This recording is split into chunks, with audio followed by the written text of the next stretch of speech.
Fala pessoal, tudo bem? Bom, para aqueles que não conhecem a gente, né, caíram de paraquedas, esse é o Place Your Bets, nosso podcast quinzenal, onde o João, o Caio e eu a gente discute, comenta sobre temas quentes, temas importantes aí do mercado, do mundo dos investimentos. E aí, João, Caio, tudo bem? Fala, Fernando, tudo bom? Fala, Caio. Fala, pessoal. Fala, João. Fala, Fernando. Fala, pessoal. Tudo certo? Mais um episódio polêmico, né, do PIB hoje. Então, para hoje é um tema muito, acho que é bem relevante, né, que a gente recebe com frequência, um assunto que é bem demandado, até inclusive hoje no Plantão de Dúvida a gente recebeu algumas perguntas relacionadas a isso, que é o dólar, né? Eu acho que as pessoas principalmente ficam mais atentas à questão do dólar, pensando inicialmente na questão de viagem, né? Cara, quero viajar para fora, tal. Ficam um pouco mais preocupados em relação a isso, mas na verdade o dólar ele afeta a nossa cesta de consumo muito mais do que a gente pode imaginar, né? Isso é muito interessante. No dia a dia, assim, a gente pode não perceber, mas muitos dos insumos industriais, agrícolas, própria commodity, combustível, né, relacionado a isso, tem seu preço, né, de alguma forma relacionado ao dólar, e aí uma alta ou então uma queda brusca do dólar em relação ao real, de fato afeta o nosso bolso, né? Então, eu acho que é um tema que é muito relevante, não só para aqueles que estão pensando em viajar, tá? E aí acho que só um disclaimer importante, para o pessoal não achar que a gente é mãe de Ná. É, O objetivo aqui é muito mais do que tentar ser certeiro e falar o dólar vai fechar 2021 a 5,42 e tal. Não, não é isso, né? É mais tentar entender, né? Acho que mais importante do que tentar cravar é tentar entender o movimento do dólar. Primeiro olhando para o Brasil, depois olhando para o mundo, e como a gente deve se posicionar isso, né? Como a gente deve botar o nosso portfólio, como a gente deve pensar diante dessa conjuntura aí de fatores que fazem o dólar se valorizar e desvalorizar, né? Então, acho que o objetivo é basicamente esse. Aí, então, assim, acho que para facilitar o nosso raciocínio e até o entendimento do pessoal, eu pensei em a gente começar falando de Brasil, né? Então, explicar o que aconteceu nesse ano, ou até antes, né, em 2019, que levaram essa valorização expressiva do dólar frente ao real. Então, a gente fala um pouco sobre isso, depois a gente vai para o mundo. O que vocês acham? fechado. Por mim, beleza também. Vamos embora. Vamos lá. Bom, então, começando com essa pergunta aí, chave, né? O que aconteceu em 2019 e 2020, né? Eu acho que pode botar assim, que fez o dólar disparar tão fortemente, João. O que você acha aí? Foi particularidade do Brasil, de governo? O que motivou essa forte disparada? Eu gosto de pensar que o dólar, na verdade, ele tem,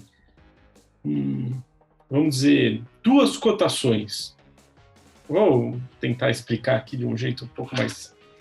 É um pouco difícil o que eu estou pensando, mas eu queria que ficasse na cabeça de todo mundo essa ideia de duas cotações de dois vetores. Você tem um vetor do dólar que é de longo prazo, que estaria muito mais ligado às questões estruturais de crescimento econômico, produtividade, desenvolvimento tecnológico. E você tem, isso olhando para o Brasil, né? E você tem o dólar de curto prazo, um dólar que oscila mais por conta de fatores de risco e também fatores de risco país, né? Endividamento, risco inflacionário, enfim, né? Por que eu estou separando dessa forma? Então, imagina o seguinte, a gente tem um dólar estrutural que desde, vamos dizer, desde o começo do Plano Real, né, que foi quando o FHC lançou lá em 1994 o RV, atrelou o real ao dólar, e aí começou com uma política de câmbio fixo, que só foi ser liberada lá em 99. De lá para cá, você tem um câmbio estrutural muito mais ligado à questão econômica do país, quer dizer, à medida que o país vem crescendo, né, o câmbio bateu nos R$4 lá na época da eleição do presidente Lula, ex-presidente Lula, e aí depois se apreciou bastante, o país crescendo, o Brasil crescendo muito, produtividade crescendo, produção, né, econômica, exportação crescendo forte, as commodities lá fora. Bom, aí não quero falar muito lá de fora ainda, né? Vamos pensar aqui. Aí você tem esse estrutural, de repente desses fatores se deteriorando, né? Quer dizer, o Brasil foi piorando suas condições de crescimento, foi começando a ter mais inflação, mais riscos, e aí você tem esse dólar estrutural piorando na margem, né? Ano após ano. O que eu quero dizer você tem o real piorando, desvalorizando, né? E aí você tem os choques momentâneos, né? Então, o primeiro choque momentâneo, talvez ali mais quando o Brasil começou a ter inflação, risco inflacionário, que o BC teve que subir os juros, aí já nessa década, né? Aí na proximidade ali do impeachment, a gente vê um choque do dólar para cima. Aí a gente vê o dólar tentando achar um novo ponto estrutural, ao passo que a economia começava a se recuperar com Michel Temer, etc. e tal. Aí vem reformas políticas que até tentavam trazer um estrutural para baixo, né? E aí você vê o governo Bolsonaro assumindo. Bolsonaro assume em 2019, né? E aí a gente vê uma dinâmica muito atrelada à questão das reformas políticas que viriam dali para frente, né? E aí você vai vendo um estrutural continuando a subir com alguns choques muito fortes. E eu acho que o que a gente viveu nesses últimos meses, talvez, sejam choques dentro de um dólar estrutural, né, que levaram aí para esse patamar mais elevado de 5,70, que a gente viu. A gente chegou a ver até 5,90, né? No dólar spot. E aí, agora ele, depois dessa redução de riscos, ele vai voltando para esse dólar estrutural, que sei lá, né? Eu não sou mãe de Ná, como o Fernando pontuou, mas deveria estar ao redor ali dos 5,20, né? Mais ou menos um ponto que a gente viu ele voltar por alguns momentos, né? Então, sei lá, eu acho que tem outros caras que são muito mais brilhantes em termos de projeção de câmbio para falar qual que ele é, né? Pega lá o Verde, que são exímios em falar em dólar, né? Eles estimam que seria o dólar justo seria algo ao redor dos 4,80, 4,90, né? Acho que foi isso que o Stuhlberger trouxe aí nas últimas lives, né? Então, a gente está, na verdade, esses últimos movimentos, eles estão super ligados à liquidez, né, e a questão vamos dizer assim, dos vetores de risco em relação à economia brasileira, né? Mas o estrutural, o que eu estou chamando aqui de estrutural, quer dizer, essa alta do dólar sustentada, né, dos 4 para os, ou melhor, sei lá, dos 3,30 lá do Michel Temer, 3, né? Eu acho que o dólar estava 3 quando ele estava começando as suas reformas. Para esses 5, tem um componente estrutural muito atrelado à dificuldade do país crescer e muito atrelado à questão da nossa produtividade, enfim. Da baixa produtividade, né? Baixa produtividade e direção de reforma, né? Que a gente não consegue dar uma direção coesa, né? A nossa política não é coesa em relação ao futuro do país, né? Então, a tendência para mim era, assim, fica cada vez mais clara que enquanto a política não se resolver, esse estrutural não deve sair desse patamar. Mas os choques a gente deve sentir, né? Esses choques exógenos. Mas mesmo dado esse contexto, você ainda acha que, quando a gente olha para outros países emergentes, né, assim, o real se desvalorizou mais do que, assim, países que, pelo menos, tem uma economia muito mais fragilizada do que a nossa, né? Verdade. Verdade. Quando olha comparativamente, assim, você acha que mesmo assim faz sentido? Fez sentido essa queda de 40%? Quer dizer, valorização de 40% do dólar frente ao real? Eu acho que isso, em termos estruturais, sim, né? A nossa indústria muito fraca nesses últimos anos. A gente saiu de um processo estressante, né? Assim, o segundo processo de impeachment em, sei lá, em 20 anos de história, com um monte de falcatrua no governo. Não dá para a gente colocar que em 4 anos a gente resolveria todos os problemas do país, né? Impossível, né? Eu acho que o pessoal, aí já pensando nos investidores lá de fora, principalmente, eles olham para o Brasil e veem o Brasil como um problema, vamos dizer, um problema estrutural mesmo, né? Clássico, assim. Né? O Brasil não sai desse buraco, né? Não, pelo menos em 5 meses, em 5 anos, né? Demora um tempo para sair. Então, eu acho que o Brasil é colocado na mesma, vamos dizer, na mesma cesta aí que países muito mais problemáticos, até como a Argentina. Eu acho que essa falta de produtividade que você comentou pode estar bem ligada também, né, à questão logística, né, de infraestrutura mesmo, porque assim, países pequenos que têm uma economia fragilizada, pelo menos o país é tão pequeno, né, tamanho de um estado brasileiro, que você consegue ter uma produtividade, uma logística até adequada, né, por rodovia até funciona. Né? Talvez o dólar que você precisa colocar naquela economia não seja o volume de dólar, né, que você tem que colocar naquela economia para fazer alguma coisa acontecer seja muito menor, né? Então você acaba se arriscando mais, né? Vai ser um pedacinho do seu portfólio. Agora imagina aqui no Brasil para a Amazon mover para a Amazon fazer com que a sua operação se torne relevante para ela. O que ela precisa fazer no Brasil? Olha o tamanho do país, né? Não. É gigantesco, né? Então, eu concordo com você. Acho que às vezes essa questão de tamanho da economia faz com que e aí uma situação, como eu falei, ruim, né? Em termos de confiança mesmo, né? Tira esse apetite do investidor estrangeiro e aí relega a gente mais para o segundo plano ainda, né? Principalmente se ele olha o déficit fiscal brasileiro, né?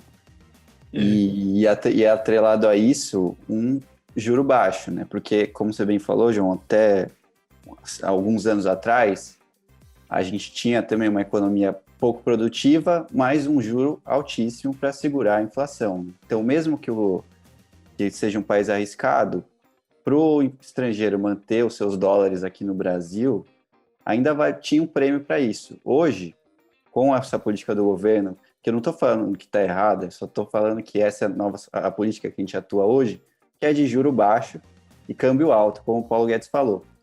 Então, não há esse prêmio hoje, apesar de outros países também terem juros baixos, não há um prêmio tão grande para você manter seu capital no Brasil.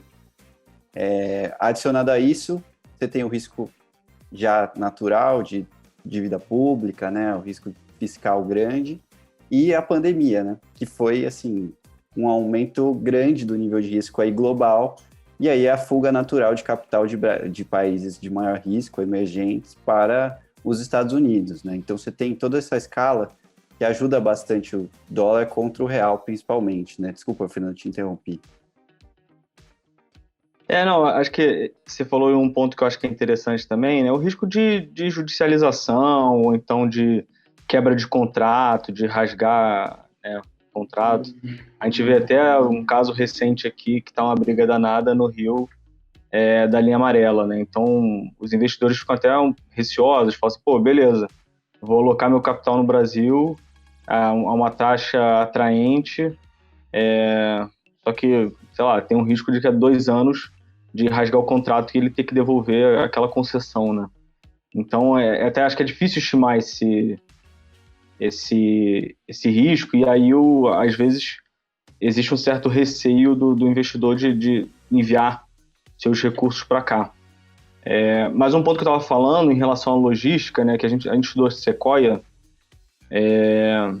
e aí eu vi um relatório do Fórum Mundial, Fórum Econômico Mundial, e aí falava que em termos de infraestrutura de transporte, o Brasil estava no meio da tabela entre 137 países, ou seja, estava em 65 ali. Uma economia que está entre as 10 maiores do mundo, né? Então, existe uma defasagem muito grande, né, na nossa logística, que eu acho que acaba sendo um fator a mais para esse problema aí do investidor trazer capital para cá, né?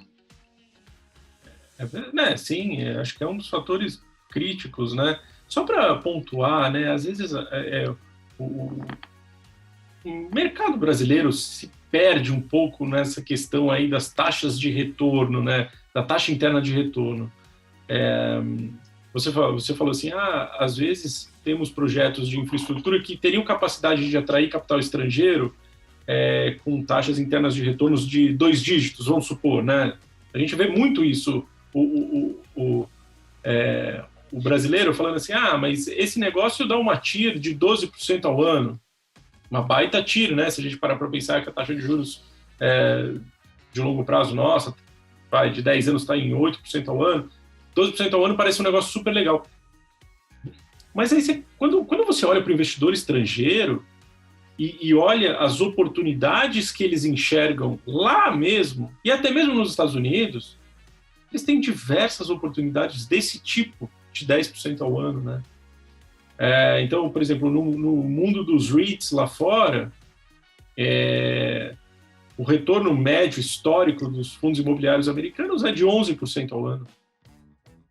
Por que raios eu vou tirar o meu dinheiro dos Estados Unidos, onde eu tenho uma baita segurança jurídica, para correr atrás de investimentos num país que nem o Brasil, que a gente não tem segurança jurídica e que ainda tem riscos de moeda, um risco de volatilidade grande da moeda, né? Enfim, riscos macro. Então, por vezes, eu acho que tudo isso está atrelado à nossa capacidade de atrair recursos estrangeiros para o país, né? Por vezes, o brasileiro se apega a essa questão, achando que esses 12% em real é excelente, e, na verdade, os caras lá fora, o Howard Marks, né, um dos grandes gestores aí do planeta, faz investimentos em crédito de 10% ao ano em dólar, sem correr risco cambial, né, para ele, né, para o fundo dele, que vai ter a maior parte do seu passivo em dólar, né? Eu digo, os investidores que aportam com ele investem em dólar. Então, essa visão de que só aqui também tem oportunidade é uma visão muito, muito boba, né? Assim, estamos longe de ser a última bolacha do pacote, né? O mundo tem muita oportunidade. Então, achar que o real vai se valorizar porque o país é repleto de oportunidades, eu acho que é um pensamento meio falho. Meio falho. É um home bias, né? É um home bias. Né? Olha a Ásia. A quantidade de oportunidade que não vai ter na Ásia por conta aí da expansão chinesa, né? Então, assim, por que raios eu vou tirar meus dólares do fluxo de capital mundial e trazer para o Brasil? Né? Só pensando nessa questão da relação, né? A gente precisa ter uma taxa interna de retorno em projetos muito mais elevada se a gente quiser trazer o dinheiro estrangeiro. Não estou falando que a gente precisa também, tá? De repente a gente não precisa trazer dinheiro estrangeiro. Né? A gente, sei lá, a economia... Eu acho que até a resposta da Bolsa esse ano é um pouco isso. Pelo menos no mercado financeiro, é uma resposta que, de repente, a gente não precisa realmente desse capital estrangeiro, né? Que o gringo já mandou bilhões para fora esse ano e a Bolsa está nos 100 mil pontos, né?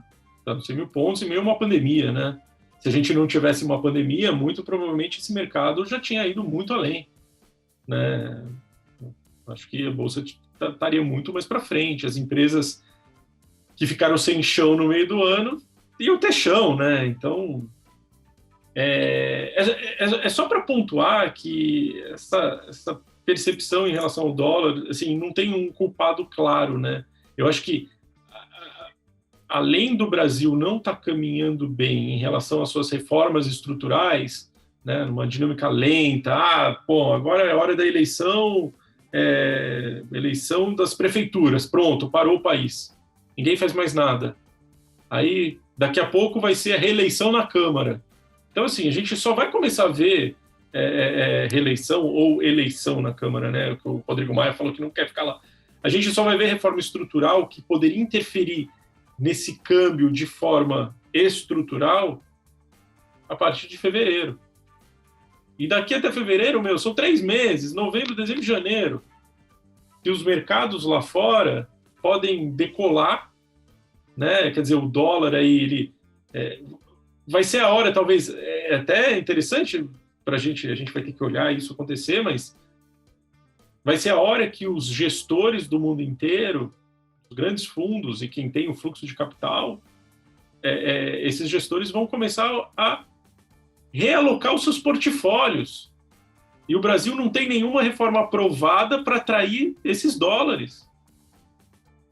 E eu acho que esse ponto é muito importante, João, que eu estava lendo um livro, foi escrito em 2014. É o que conta a história que narra a história do Ike, o Tudo ou Nada.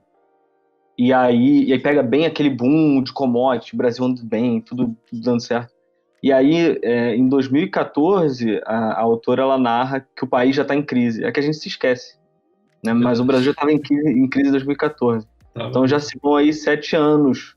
E foi uma década perdida em termos de PIB, né? Foi zerado ou até um pouco negativo, se a gente pegar esses últimos 10 anos. Então, assim, é um país de eterna promessa e o investidor, ele topa, né, botar o recurso dele se ele vir crescimento, se ele vir, né, um ambiente mais agradável para investimentos e tal. Se nos últimos 10 anos, assim, o histórico que o investidor estrangeiro olha, né, quando ele olha para o Brasil, é muito ruim. Muito ruim. Né? E vamos pensar, né? Isso é comportamental, né? Você gosta de investir numa empresa que nos últimos 10 anos ela cai 10% ao ano? Você simplesmente vai descartar essa ação, né? Porque você acha que tem algum problema no management lá dentro, né? Aí o cara olha, né? Imagina um investidor estrangeiro que olhe hoje para o EWZ. Tem algum problema com essas empresas, certo? Tudo bem, é uma visão de quem não está dentro dos negócios, não está vendo o crescimento da economia. Né? Assim, eu acho que, óbvio, a gente tem home bias porque a gente é brasileiro, né? O viés de olhar as coisas que estão mais próximas. E o cara lá de fora não tem home bias, mas eu acho que o home bias também pode dar algum edge, né? Pode dar alguma percepção que o cara lá de fora não vai ver. Uhum. Né? Bom, enfim, a gente tem vários casos de sucesso aqui no Brasil, né, pessoal? Não dá nem para a gente falar que não teve, né? Então, mas de uma forma geral, se a gente pensar em todos os investidores do mundo, né, os investidores médios, a alocação de Brasil deles, se não for 0, vai ser ínfima, né? E assim, desde que eu estou no mercado, o que eu vejo de estrangeiro investindo em Brasil são alocações táticas. Então, ele fica aqui para pegar um gap, assim, um evento importante, ou eventualmente o EWZ ficou muito para trás, realmente, de outras cotações, de outros ETFs, emergentes principalmente, aí tem uma alocação de capital mais tática, mas nunca é algo tão estrutural, como se fosse uma aposta no país, né? E sem contar que, assim, várias das melhores empresas brasileiras não estão nem listadas aqui, né? Então, se for pegar Stone, tá lá fora. XP, tá lá fora, entendeu? Meli não é brasileira, mas boa parte da operação tá aqui, a maior parte tá lá fora, entendeu? E às vezes ele nem precisa olhar porque tá no EWZ ou não, entendeu? Ele olha na Nasdaq que já consegue comprar as empresas. É verdade. Então, não faz tanto sentido, assim, ele vir para cá para selecionar uma cesta de empresas ele acaba caindo sempre na Vale da vida, Petrobras, e aí é um ciclo mais tático, né? Pelo menos é o que eu vejo, não sei o que vocês acham. Vocês acham que essa questão de falta de ESG, mas aí querendo mais focar no E, né? Queimada na Amazônia, Pantanal, essas coisas. Você acha que isso, de alguma forma, isso é só mídia, assim, ou de fato prejudica o investidor, pelo menos a vontade do investidor de olhar Brasil? Isso afasta o investidor?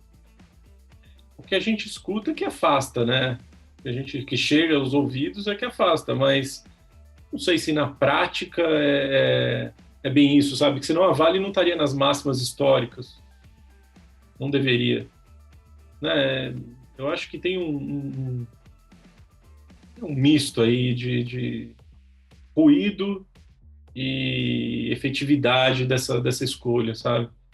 É um tema que eu acho que até eu tava vendo uma matéria que tá até engraçada. Tem um cara, um gestor internacional que montou um fundo anti-ESG.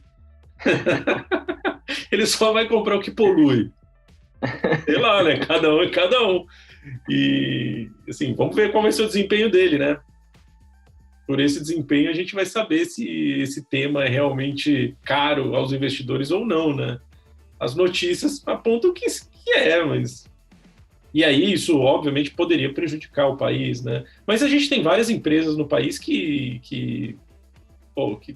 estão abraçando esse tema aí de forma relevante, né? Até empresas que, teoricamente,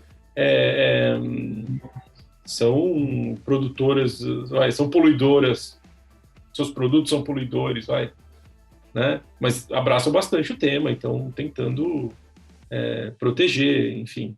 Então, eu acho que o discurso é bonito, mas eu ainda preciso...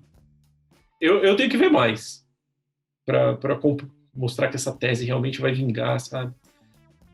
Porque às vezes pode ser só uma questão de causalidade, né? Tipo, o investidor saiu porque ele viu mais oportunidade lá fora, e aí como a Amazônia tá queimando aqui, ele fala, não, ele saiu porque a Amazônia tá com queimada, mas na verdade foi outro motivo, né? Eu vejo mais como, assim, muita oportunidade lá fora, né? Muita oportunidade lá fora. E até, assim, esse é o grande ponto, talvez, da forte valorização do dólar nos últimos anos, né? E aí, já pensando numa escala mais internacional, né? Acho que as oportunidades lá fora brotaram, assim, quando você olha os Estados Unidos, e esse ciclo de surgimento de novas empresas e novas tecnologias foi muito forte, né? Em 5, 6 anos foram lançadas várias empresas aí de dezenas de bilhões de dólares, setores estão sendo reconstruídos nos Estados Unidos, né? E os recursos dos gestores do mundo acabaram indo para lá, né? Eu acho que esse é um ponto muito relevante, né? A quantidade de ofertas, de IPOs nos Estados Unidos e no mundo, e aí você pode falar também de Sudeste Asiático, de China, né? Assim, a onda foi muito forte, os recursos...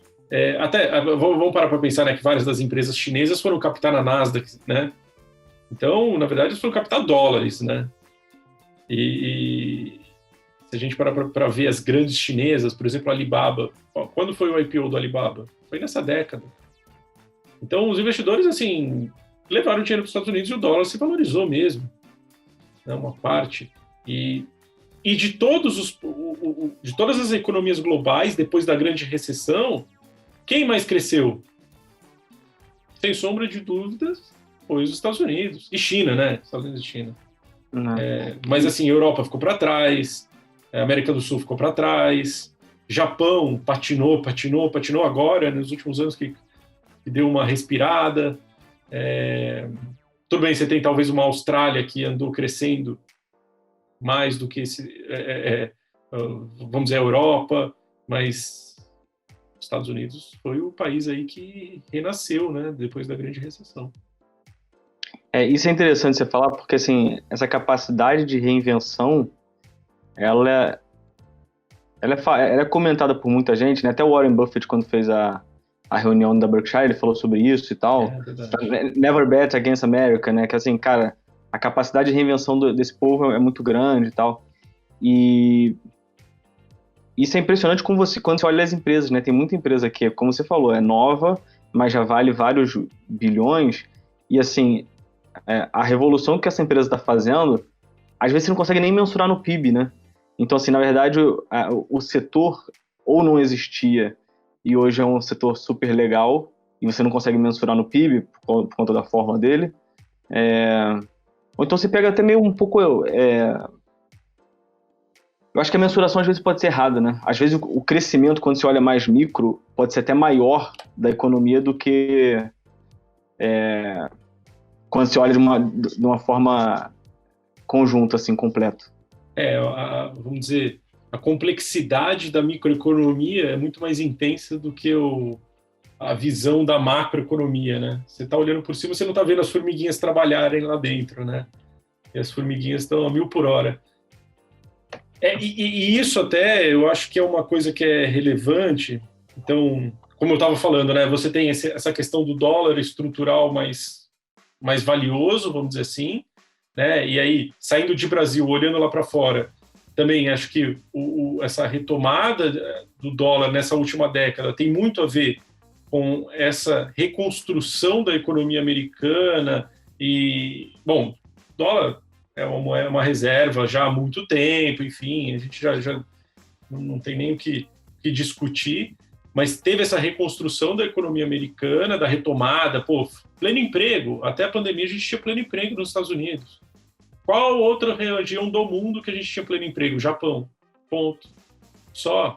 China, daquele jeito, né? A gente pode dizer. Aliás, tem algumas questões sobre o desemprego na China que é muito relevante, né? Eu estava escutando um podcast e um das pessoas que estava sendo entrevistada falou assim, mas na China, o cara que é desempregado, na verdade, ele é alocado como um empreendedor. Ele pode ser alocado como um empreendedor. E aí, na verdade, ele está empregado, mas ele não tem empresa nenhuma. Né? E aí o cara entra, ele estaria empregado, entre aspas, mas não está, entendeu? Então, o jeito de se medir o emprego na China é um pouco mais complicado. Mas, enfim, se a gente parar para pensar como um todo, a valorização do dólar faz muito sentido. Ganho de produtividade, surgimento de novos negócios e, assim, país que mais cresceu nos últimos anos. Sem contar esses emergentes, enfim, coisas que ainda não atingiram o grau de riqueza, né? A gente está falando de países desenvolvidos, países fortes, né? Países desenvolvidos, países fortes, que poderiam ter a moeda, poderiam ter sua moeda vista como reserva de valor. Né? A gente está falando de Europa, Estados Unidos e China, né? É isso. E uma visão simplista, assim, para também resumir aqui o que a gente falou agora nesses últimos 5 minutos, a cotação de uma moeda versus o real, versus qualquer outro país, reflete as economias dos países, né? Então, quando você está pegando a cotação do real contra o dólar contra o real, você está pegando Estados Unidos contra o Brasil. E aí vem essa discrepância que a gente tem falado. E isso funciona com a maioria das moedas de emergentes nos últimos 2, 3 anos, principalmente, entendeu?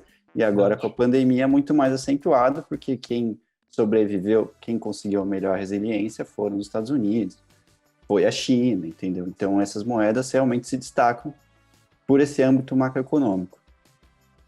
Então, aí tem uma coisa interessante sobre o comportamento do dólar em relação às outras moedas, né? Quando você pega o dólar index, ele se valorizou pra caramba, né? Principalmente ali no ápice da pandemia, ali em março, valorizou, sei lá, 10%, assim, o que é muito, né, para quando você compara moedas de países emergentes, e logo depois ele veio caindo e devolveu todos até mais do que 10%. O que primeiro explica, assim, essa valorização grande do dólar frente a essas moedas fortes e depois essa desvalorização? Então, aí eu acho que entra um pouco naqueles movimentos de curto prazo, né? Eu acho que, primeiro, logo quando veio a pandemia, você tem um choque e a corrida para a moeda forte, para os Estados Unidos. Tá todo mundo com medo, o que faz? Manda o dinheiro para os Estados Unidos. Na grande recessão lá 2008, 2009, onde era o epicentro da crise? Estados Unidos. O que se valorizou no mundo? O dólar. Né? Quer dizer, primeiro todo mundo corre para o dólar e depois vamos ver o que acontece. Né? Eu acho que a pandemia não foi nada diferente. Né? A gente percebeu nas nossas carteiras, todo mundo correndo para o dólar, tentando se proteger, e aí depois você começa a tirar o pé, porque as coisas não são tão ruins assim quanto parecem, ou as economias também estão se recuperando, né? Então esse relativo ele começa a ganhar mais peso, né? O relativo entre as economias começa a ganhar mais peso, e aí você vê aquele desafogo, né? E aí que eu falo, você tem um estrutural e você tem talvez o dólar de curto prazo, né? E o dólar de curto prazo, para mim, assim, o que todo mundo tá falando, discutindo, é que ele deve ser para baixo. Ele deve continuar nessa dinâmica que você está pontuando, Fernando, de desvalorização em relação às moedas fortes, principalmente. Né? Quer dizer, o yuan chinês e o euro devem ganhar força frente ao dólar nos próximos 6 meses. Aí o euro, e aí a gente pode colocar no pacote, né, Libra, franco suíço, o ien, deve ganhar força em relação ao dólar. Os emergentes, eu já acho que é mais uma questão de como que cada economia vai se portar. Então, por exemplo, se a gente parar para pensar, Brasil, vai depender muito das nossas reformas. Né? Eu acho que um tema relevante também era a questão da eleição americana, né? Que acho que muito mais recente, né? Porque muito se discutia se fosse um blue wave ou red wave, isso poderia impactar muito o dólar em relação às outras moedas, né? Mas parece que isso está descartado, né? Pois né? A gente está gravando aqui e o Biden tomou a frente na Pensilvânia, tem grandes chances do resultado ser anunciado agora no final do dia, né? Se ele for realmente o presidente eleito, ele não vai ter o Senado totalmente a seu favor, né? As pesquisas estão... A pesquisa não, a apuração está apontando que o Senado deve ficar na mão dos republicanos, né?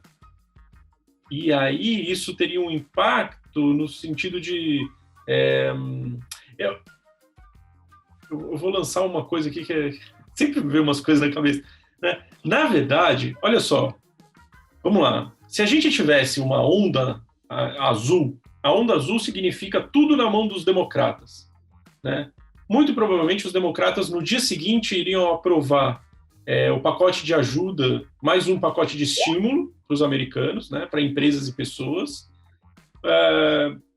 Ano que vem, provavelmente você teria um novo pacote de estímulo e uma aprovação do aumento de imposto na economia americana. Para as empresas, para pessoas com salário mais elevado, enfim.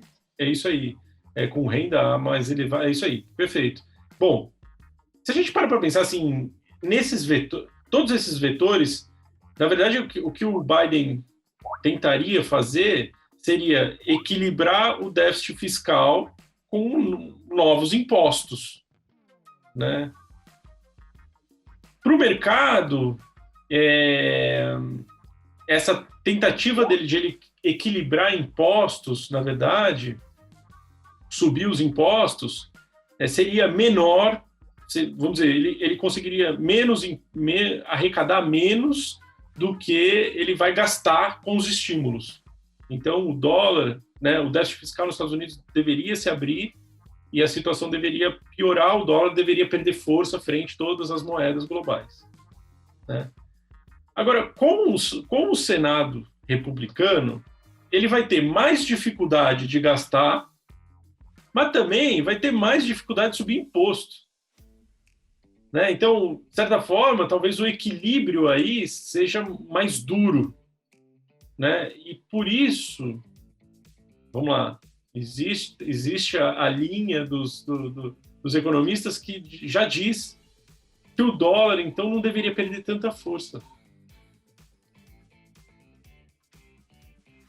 Coisa que a gente só vai ver o ano que vem, né? Eu particularmente, assim, eu gostei de uma proposição que o Luiz César Fernandes, né, o fundador do Pactual, né, ele propôs, ele falou assim, olha, para mim o Biden, né, na live que ele fez com o Felipe, inclusive, para mim o Biden o dólar se valoriza, o dólar vai se valorizar porque o Biden vai controlar o déficit fiscal, que foi o que o Clinton fez. Uhum. Né?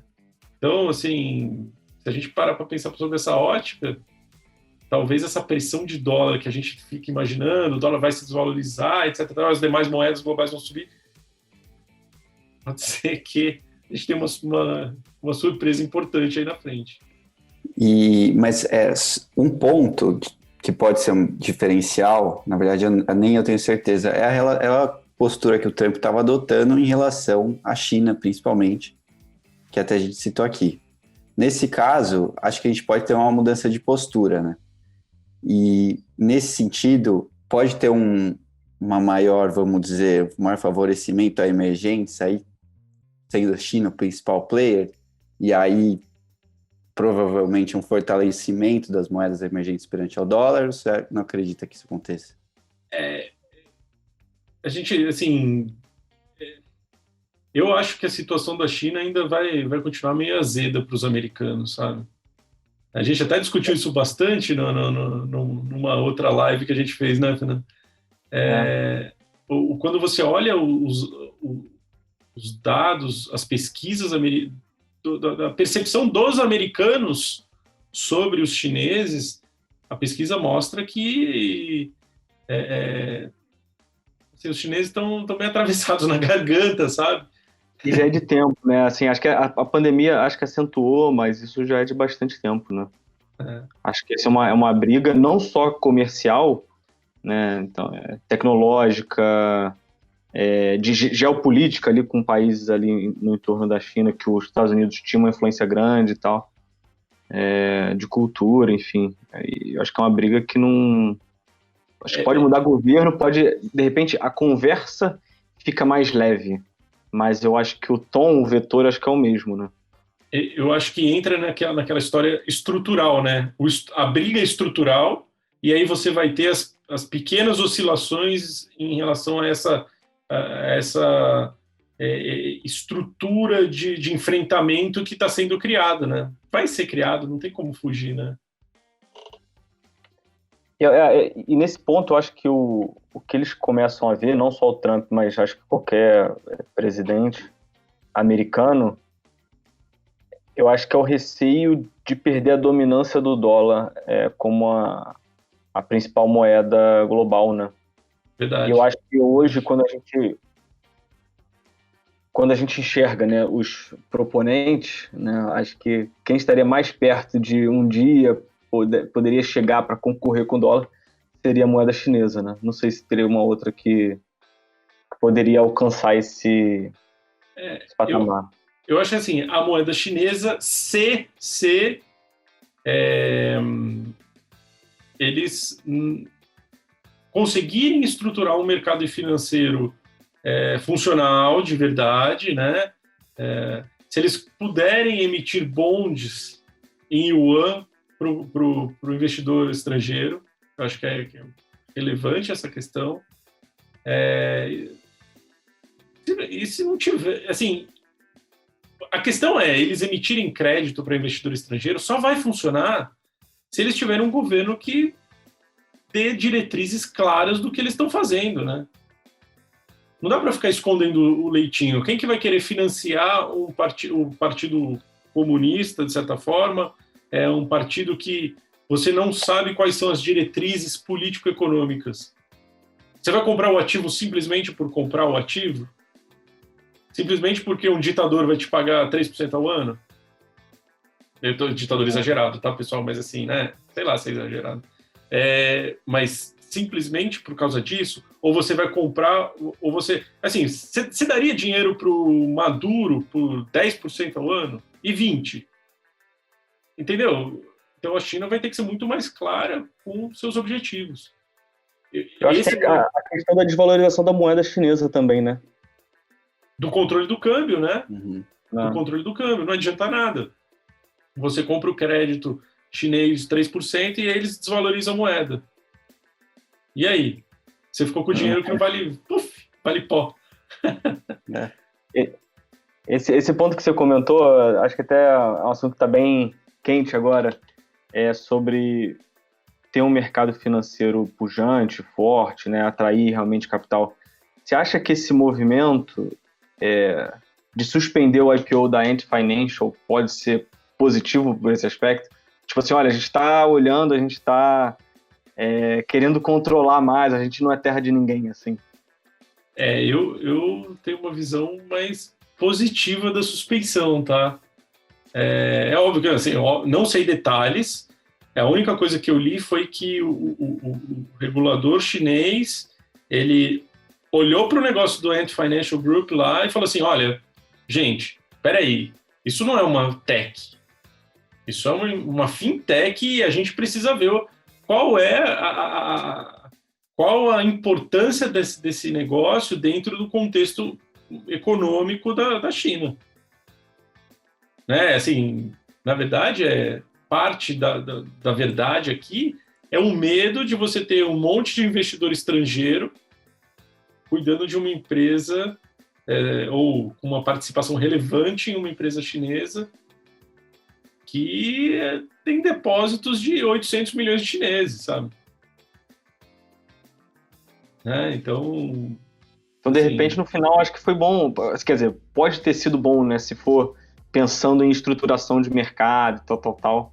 De repente, assim, pode ser um caminho, né? Um passo de cada vez.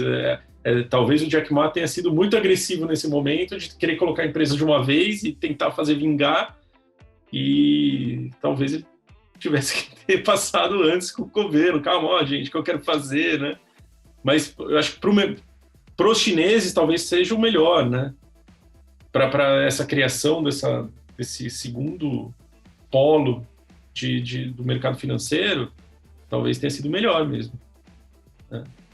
E por esses, assim, pelos motivos que a gente citou, agora estamos falando sobre China, mas no contexto geral, na minha visão, eu acho que hoje o suplente do dólar, aquele cara que entra quando o dólar é substituído, não é o yuan ainda, seria o euro, continua sendo o euro, tanto pela dominância que ele tem nos diversos países do mundo, por mais que o dólar seja 60% das reservas globais, o euro tem ele seus 20%, entendeu? Sim. E não só, assim, eu estou falando euro, mas também entra um pouco da libra, do franco suíço, essas moedas aí com perfil até semelhante, vamos dizer assim. Eles acabam sendo uma alternativa boa, acho que principalmente se olhar como proteção para a carteira e por estabilidade, né? E eu acho que é Verdade. Isso que é o que falta, talvez, na China hoje, em termos de moeda, que a gente estava falando aqui. É só importante relembrar que 3, 4 anos atrás, todo mundo falava no fim do euro, né? E que, aliás, o Brexit seria assim, a pá de cal no euro e que tudo ia ruir, né? E não foi bem isso que aconteceu. Né? Então, é só para a gente ter um pouco na cabeça. Tiveram várias crises também, né, nessa última década, dos PIGs, né, Portugal, Irlanda, Espanha, Grécia. Então, esses países, depois da grande recessão, nossa, assim, era desesperador, né, os pregões eram emocionantes por conta deles, e esses caras, eles justamente estavam enterrando o euro, né? E aí as coisas foram passando, o Banco Central Europeu firme na sua atuação, na injeção de liquidez, né, proveu liquidez até não poder mais, e aí conseguiu, de certa forma, sustentar a união da moeda. E lógico, tem muito questionamento ainda, mas sustentou e, de certa forma, trouxe um pouco mais essa capacidade do euro de se tornar uma moeda também de reserva de valor, né? Mesmo com a saída do Reino Unido, que tudo bem, sempre teve a sua moeda própria, mas estava dentro do contexto da Europa como um todo, né? Agora, totalmente fora, né? Quer dizer, dezembro a gente vai ver, porque dezembro acaba o acordo comercial que existia entre Europa e Inglaterra, né? Entre a União Europeia e Inglaterra. Vamos ver se eles resolvem esse Brexit de uma vez por todas, né? Que vai ser relevante também, até para a gente entender se essa vai ser se o euro vai conseguir ficar com essa posição de reserva de valor. Não é uma coisa, assim, o tema euro e libra não é uma coisa tão recorrente para nós brasileiros, né? Assim, pouca gente discute essa questão aqui, mas eu acho que os próximos meses a Inglaterra está correndo para fechar um acordo. A Inglaterra fechou um acordo comercial com o Japão, então é positivo, e agora está correndo para fechar um acordo com a Europa. E se tiver o acordo, legal, talvez reserva de valor, euro, ok. Se não tiver, e aí, como que vai ser, né? Coisas para a gente pensar ali na frente também. É verdade. Principalmente agora na pandemia que os países europeus sofreram muito, muito, e países que já estavam fragilizados, né? Então, Espanha, verdade. Portugal em menor escala, mas Espanha, Itália já estava super fragilizada e já não é de hoje, né? E já não é de hoje, e o lockdown, né, que lá vai acontecer, está acontecendo, né? Tem, inclusive, eu estava lendo um report do Goldman Sachs prevendo que existe uma chance de um lockdown mais forte quando o inverno começar a ganhar espaço, um lockdown mais forte nos Estados Unidos e Europa, né? Por conta aí da pandemia. Se não sair nenhuma vacina até lá, pode ser que realmente a gente tenha uma pressão aí boa nesse sentido, né? Forte. Pois é, e até aproveitando esse gancho, hoje, ao invés de fazer aquele joguinho rápido, eu fiz um negócio diferente. Aproveitando o nosso tema, peguei pontos que podem ser favoráveis para uma queda do dólar e pontos que podem ser favoráveis para o dólar manter um patamar alto ou até subir um pouquinho mais. Não necessariamente em relação à moeda brasileira, tá? Estou falando do fortalecimento do dólar em si. E eu queria saber se vocês discordam e concordam com esses pontos. São uns analistas do mercado aqui que falaram. Eu só compilei aqui. E até tem uns pontos conflitantes que a gente falou um pouquinho, mas acho legal que vocês comentarem, entendeu? Aí não precisa ser bate-bola, pode ser a resposta que vocês quiserem, pode ser? Beleza. Bora. Primeiro para a queda, aí até um pouco mais de curto prazo. Bom, retomada da economia global, né? Assim, você tem o Covid, que já impactou bastante aí nas economias, principalmente no primeiro semestre. Conhecer a retomada que já teve gradual, vamos dizer assim, o dólar já caiu um pouquinho. Vocês acham que isso pode continuar, principalmente para 2021? Ou teria que ter outros fatores para culminar uma queda do dólar? Vai lá, Fernando. Nossa, que difícil, né?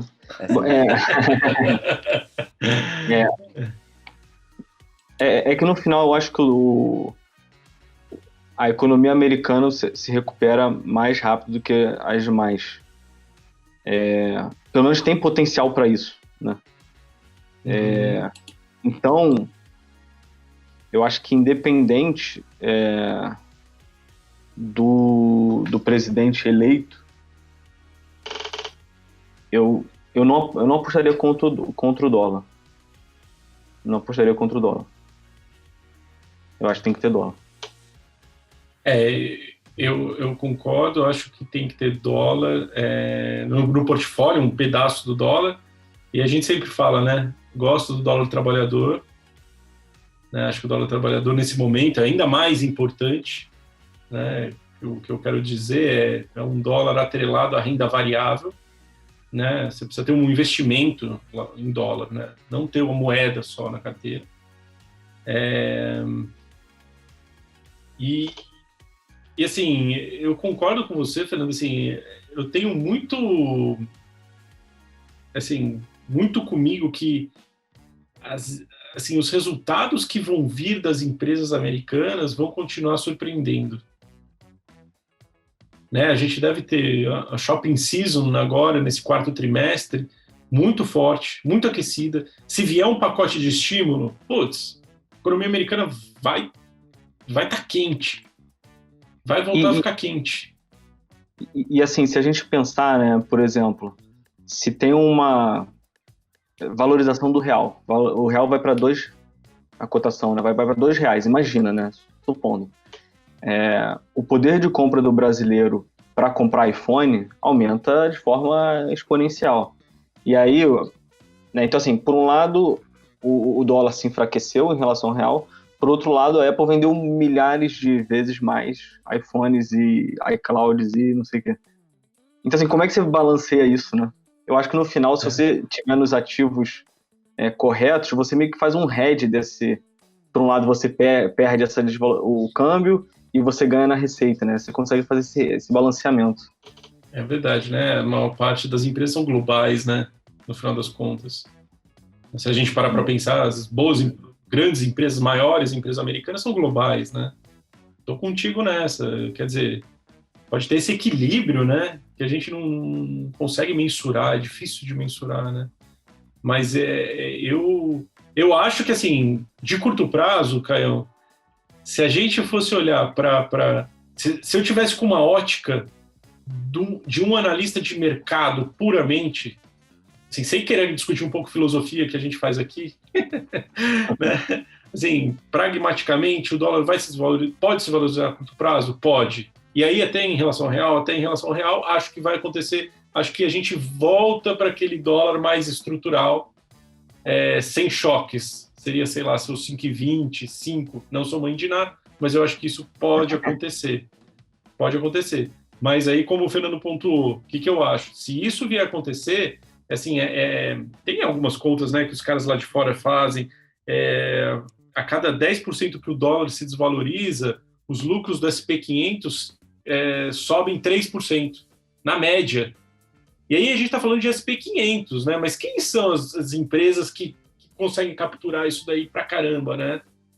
Então, se essa premissa, essa matemática deles for realmente verdade, significa que a gente vai ter várias empresas do S&P subindo 30, 40 por conta dessa vamos dizer, dessa apreciação das moedas do mundo frente ao dólar, né?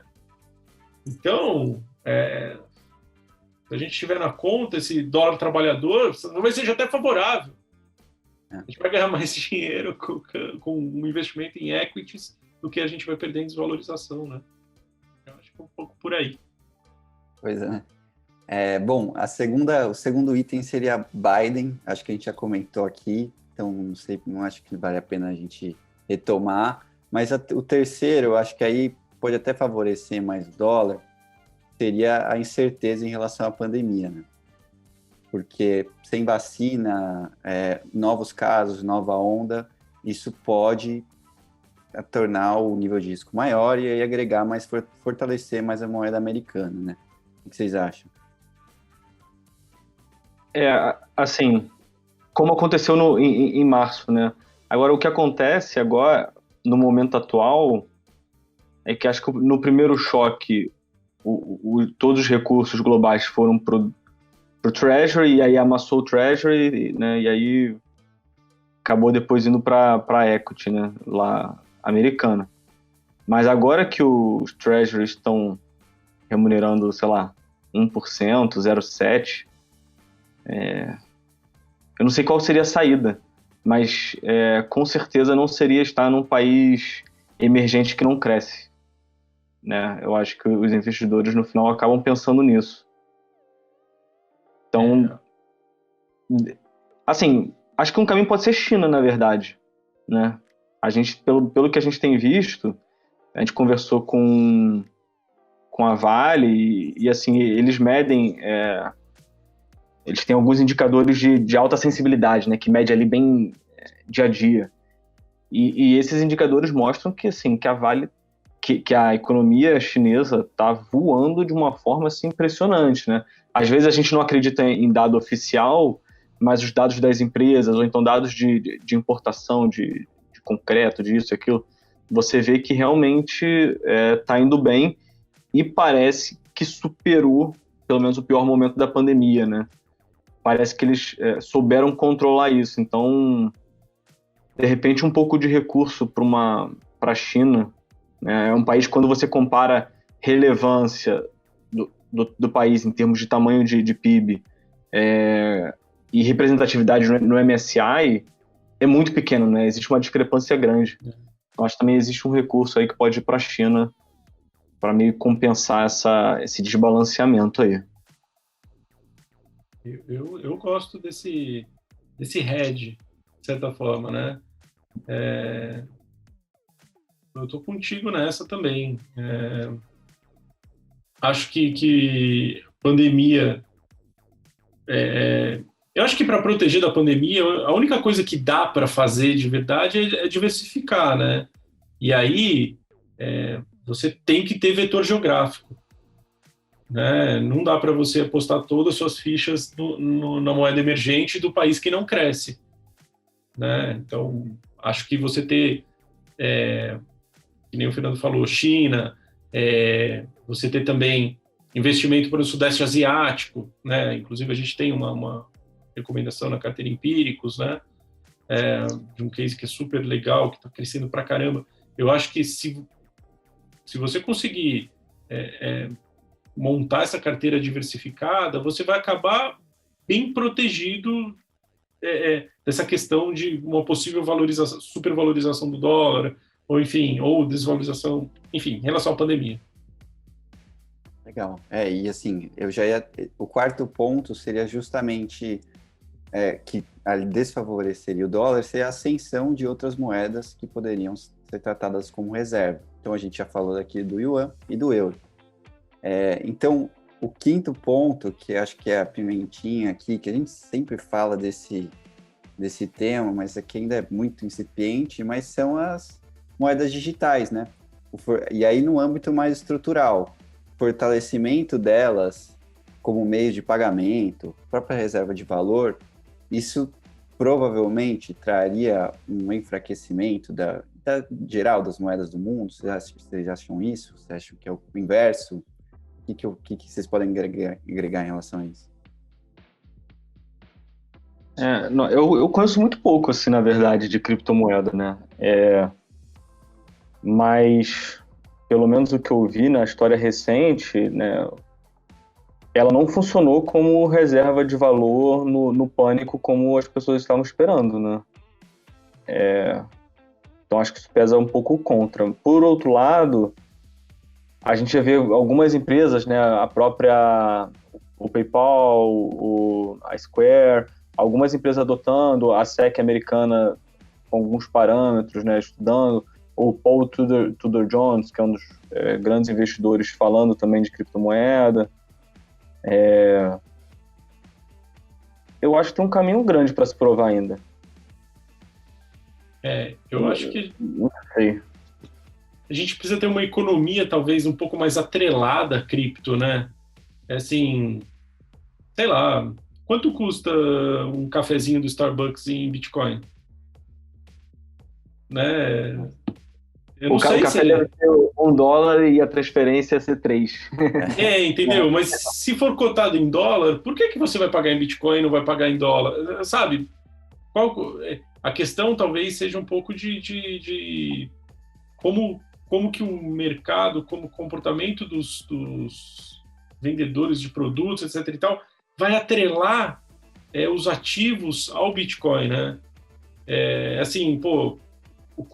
O quanto que custa para eu produzir o cafezinho em Bitcoin? Ainda não existe essa relação, né? É um custo variável, vai depender do dólar, de como que os bancos centrais, o Banco Central americano vai agir em relação ao dólar, porque imagina o seguinte, o Bitcoin começa a ganhar esse corpo todo. Você acha que o Fed não vai fazer alguma coisa em relação às criptomoedas? Vai, né? O Bitcoin ganha espaço na economia americana, ele vai olhar e vai falar, opa, peraí, eu tenho que controlar esse cara, e vai criar algum mecanismo para controlar, né? Não acho que a gente vai conseguir ter toda essa liberdade sem que os bancos centrais não deem aquela olhadela por cima e tentem dominar a situação. Então, eu vejo que tem espaço, mas, assim, a gente não sabe qual é o limite, qual o tamanho desse espaço, né, para esse cara se tornar realmente uma reserva de valor, né, uma reserva de valor importante. Acho que a adoção da Square e do PayPal agora é muito relevante porque, assim, acaba que o Bitcoin... Primeiro porque a negociação de cripto por meio desses aplicativos provavelmente é muito mais barata do que a operação que você fazia por outros aplicativos no passado. Quer dizer, então, você está causando uma deflação dentro do próprio sistema do Bitcoin, né? Fica bem mais barato para você comprar e vender e tal, e esse negócio vai caindo de preço. Obviamente, aí você começa a transacionar, né? Você joga isso na mão das pessoas, as pessoas falam assim, eu tenho Bitcoin, legal, eu tenho. Tá, mas não posso usar em nenhum lugar. Aí, de repente, aparece alguém que fala, eu aceito. Aí você começa a estimular, né? Então, como amarrar esse ecossistema, que eu acho que é a principal questão, e acho que, sim, a hora que isso acontecer, aí sim, a gente vai poder usar esse criptoativo. Uma parte do nosso recurso a gente vai poder colocar nesse cara, sabe? Acho que é por aí. Essa alta que a gente está vendo dos mercados mais recentemente, também acho que é uma coisa, talvez, de curto prazo, né? A gente está vendo a maior adoção do Bitcoin por conta das carteiras digitais, então, dessas carteiras digitais que tem milhões e milhões de pessoas, tem milhões e milhões de usuários, né? Então, você tem lá no PayPal, agora você compra um Bitcoinzinho por lá, sabe? É tão fácil. Ou o próprio Square, né? O Cash App, está com mais de 40 milhões de usuários. Imagina, se 2 milhões comprarem Bitcoin, caramba, já é muito Bitcoin, né? Então, acho que tem um pouco desse movimento, dessa adoção primária, mas a gente precisa entender depois quanto que isso é sustentável no tempo, né? Aí, eu acho que pode falar. Assim, para complementar, né, um dos fatores que fazem uma moeda ser forte e ser a dominante é a capacidade, é a aceitação dela no mundo, né, em diversos lugares. Você com dólar na mão, você viaja para qualquer lugar do mundo, né? Você consegue ter uma troca, né, com dólar. Eu acho que o que o João está falando é isso, né? Você precisa, em algum ponto, ter um mínimo poder de troca do Bitcoin, né, para comprar um café, para trocar com outra pessoa e tal, né, para que aquilo seja visto como em um futuro, uma possibilidade, né? E aí até acho que as wallets, né, as carteiras digitais vão ter essa vantagem, né? Porque você vai mandar real para o seu PayPal e você vai usar o PayPal lá nos Estados Unidos em dólar ou em Bitcoin. Né? Acho que as wallets elas vão meio que passar transcender um pouco os mercados, né? Vamos ver como que isso vai se dar, na verdade. Eu acho esse tema super difícil, até porque eu não conheço tanto, mas quem sabe também a gente não traz algum conteúdo do próprio Carteira Empíricos do André de novo para falar. Ele já fez uma live, para quem é assinante, a gente já fez uma live com ele para falar um pouco de Bitcoin, e eu acho que ele também tem bons argumentos para falar que o Bitcoin tem uma perspectiva muito interessante pela frente, né? Uhum. Mas no geral seriam essas aí, o nosso último joguinho. Antes de passar a palavra aí para o Fernando, eu só queria falar para o pessoal também seguir, né, o podcast nas plataformas digitais e também enviar perguntas aqui, tanto para o joguinho quanto para os temas do podcast, para a gente poder melhorar. Lembrando que para escutar o podcast, você não precisa ser assinante, entendeu? Então, se você tem um amigo que não é assinante da Empíricos, ele consegue acessar o podcast no Spotify. Então, assim, você pode mandar para ele. Esse é um conteúdo gratuito ali da célula do Carteira Empíricos que a gente está entregando aí para todo mundo que quiser escutar, óbvio, né? É isso aí. Boa. Bom, eu acho que só para concluir assim, eu queria pegar uma opinião aí de vocês só, assim, imagina que eu vou viajar para fora e tô com... No final é isso, né? As pessoas ficam com receio. Né? Compro dólar agora, o que eu faço? Então, e até em termos de alocação, né? Assim, entendi que eu preciso ter na minha carteira 10, 15, 20% dolarizado. Mas, então qual é o momento melhor para eu fazer isso? Né? Então, se você pudesse falar, João, como é que você acha que a pessoa que não tem dólar ou então tem pouco dólar, como deve fazer? Dólar ou outras moedas, né, que eu estou dizendo. Como é que deve fazer hoje para estar se posicionando? Em primeiro lugar, você precisa ter dólar a todo momento, seja via um fundo dólar ou outras moedas, né? Seja via fundos de investimento, acho que você tem alguns fundos de investimento legais para fazer isso, tem lá o Vitrio Moedas Life, que a gente sugere no Carteira Empíricos, enfim, que vão ter as principais moedas de país desenvolvido ex-dólar, né? Então, Libra, Euro, Ien e Franco Suíço. Você tem que ter um pedaço dolarizado, e aí eu gosto do dólar trabalhador, sabe? Assim, a gente brinca com esse apelido, né? Mas o dólar trabalhador, assim, você tem que ter ações em dólar, seja via BDR, seja ações lá fora, seja via fundos de investimento dolarizados, né? E aí você tem bons fundos de investimento que investem lá fora, tem as carteiras tem fundos de investimento que seguem as nossas carteiras, que estão lá na Vitrio. Então, acho que é bem legal. O próprio Carteira Empíricos tem essas recomendações, né? E o Carteira Universa, que replica o Carteira Empíricos lá na Vitrio, também tem uma parte dolarizada da carteira, então você tem que ter. E aí, assim, se você quer viajar, você tem que ir comprando aos poucos, não tem muito como fazer, não tem muito como fugir, né? E perder um pouco do medo, sabe? De, para onde que o dólar vai? Eu gosto de pensar que talvez todo mundo devesse pensar em dólar. Né? Talvez uma coisa que os argentinos já fazem há muito tempo, que é o quê? Sempre pensei em dólar. Mas eu recebo em real. Legal. Se o dólar desvalorizar, você está ganhando mais dólar. Né? Se o dólar se valorizar, é ruim para você está ganhando menos dólar. Mas se você tiver sempre esse pensamento, você sempre vai ter uma parcela dos seus recursos atrelada à moeda forte, sempre investido em moeda forte. E se você vai estar mais seguro, você vai se sentir mais seguro até para viajar, né? Se você tem investimentos em dólar, e aí você carrega eles há algum tempo, a hora que você for viajar, você fala, bom, essa parcela eu estou meio que protegido de possíveis oscilações aí da moeda. Eu acho que é por aí, tem que pensar sempre em ter, né? Eu estava escutando uma vez um gestor colombiano, e ele estava pontuando, ele falou assim, poxa, nós que somos, como que é que ele usou a palavra? Agora eu não vou me lembrar, mas assim, nós que não somos americanos, mas ele usou we are alien, né, foreigner, enfim, nós desejamos ter dólar. Por isso que o dólar nunca vai deixar de ser uma moeda relevante para as economias globais.